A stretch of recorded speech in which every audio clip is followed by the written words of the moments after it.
et qui regroupe 500 000 membres à travers le monde, réservés aux Juifs. Évidemment, cette franc-maçonnerie, ceux qui en font partie, ce sont des gens de très haut niveau.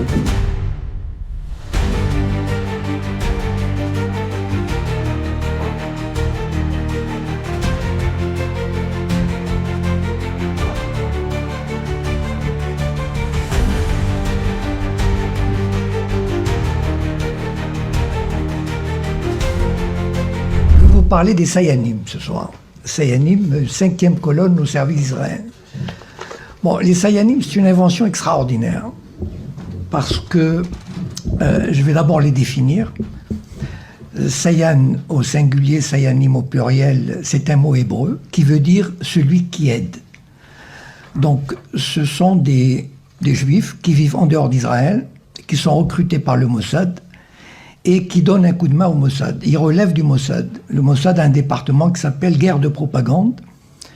Et ces Sayanim sont à peu près 50 000 dans le monde, 3 à 4 000 en France, 3 000 à Londres, 10 à 15 000 aux États-Unis, spécialement regroupés à New York pour la finance et à Los Angeles pour les médias, la télévision, etc.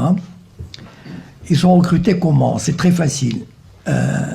Il existe une franc-maçonnerie juive internationale, peut-être vous avez entendu parler, qui s'appelle le Bnei Brit, c'est-à-dire les enfants de l'Alliance, et qui regroupe 500 000 membres à travers le monde, réservés aux Juifs. Évidemment, cette franc-maçonnerie, ceux qui en font partie, ce sont des gens de très haut niveau, ne serait-ce que par les contributions financières qui sont très élevées et qui vont pratiquement du cadre moyen supérieur à un parlementaire, directeur de banque, etc.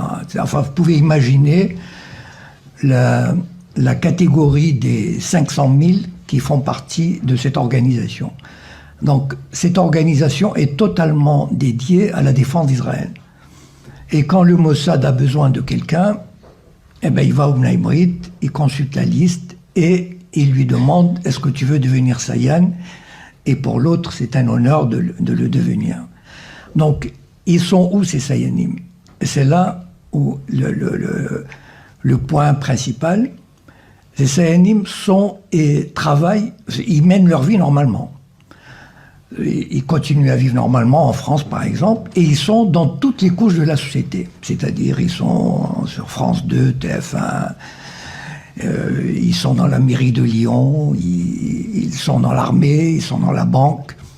C'est-à-dire, ce sont des Juifs qui occupent des postes intéressants, importants, et qui rendent service. Par exemple, ils informent le Mossad, s'ils sont dans une banque, ils informent le Mossad des mouvements des banques, par exemple, des mouvements de fonds, qui touchent des personnes susceptibles de les intéresser, par exemple des Arabes, du Golfe, ou des terroristes, ou enfin toutes sortes de monde. Ou bien, par exemple, ils sont dans... tiens, à Air France, par exemple. Tout à l'heure, nous a dit qu'il y avait une liste noire. J'ai tout de suite pensé, tiens, vous savez, le CRIF, il ne peut pas tout faire. Le CRIF, il est puissant, il est écouté, il est entendu, mais il ne peut pas intervenir partout. Ce sont les Sayanim qui interviennent. Les gens ne savent pas qu'il y a des Sayanim, en fait. C'est ça le truc, c'est que on a l'impression que ça vient de l'intérieur. C'est-à-dire, on dit, ah, Air France a établi une liste noire. Mais attendez, mais un Français normal, pourquoi il ferait une liste noire? Il ne ferait pas une liste noire. Quelqu'un qui est un directeur à Air France, un Français, il ne l'aurait pas fait spontanément. Parce que ce n'est pas dans la culture d'un Français de le faire, d'un employé de le faire. Par contre, un Juif, un Sayan, qui travaille à Air France, il peut le faire.